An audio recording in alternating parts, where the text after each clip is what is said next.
నారాయణ గారు, వేమిరెడ్డి ప్రభాకర్ రెడ్డి గారు, చంద్రబాబు నాయుడు గారు, మిమ్మల్ని ఒక ప్రశ్నిస్తున్నా.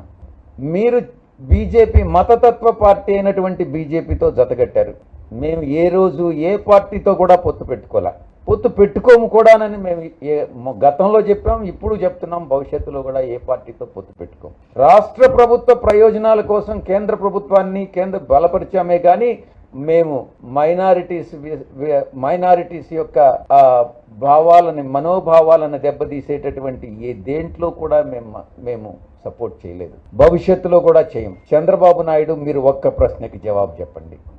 రాబోయేటటువంటి కాలంలో కేంద్ర ప్రభుత్వం బీజేపీ అధికారంలోకి వచ్చిన తర్వాత మీరు బీజేపీలో భాగస్వాములైంది కాబట్టి యూనిఫామ్ సివిల్ కోడ్ను తీసుకురాబోతున్నారు.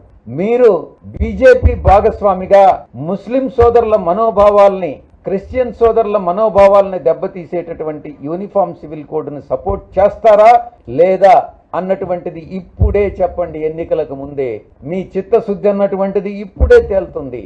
మీరు జవాబు చెప్పలేనట్లయితే మీ దగ్గర జవాబు ఉండి కూడా ఎందుకనంటే బీజేపీకి మీరు సపోర్ట్ చేస్తారు, ముస్లిం మనోభావాలకు వ్యతిరేకంగా, క్రిస్టియన్ సోదరుల మనోభావాలకు వ్యతిరేకంగా మీరు ఓటేస్తారు.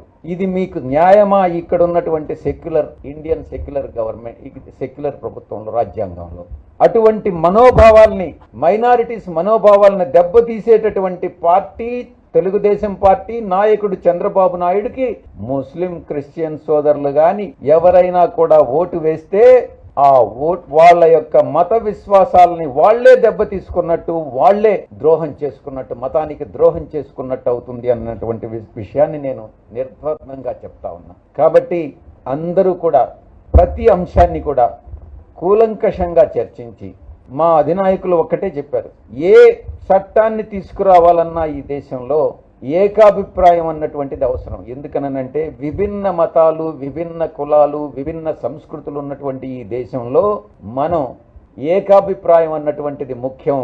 కాబట్టి ఏ చట్టంలోనైనా ఏకాభిప్రాయాన్ని తీసుకురండి అన్నటువంటి విషయం మా అధ్యక్షుల వారు చాలా స్పష్టంగా చెప్పడం జరిగింది.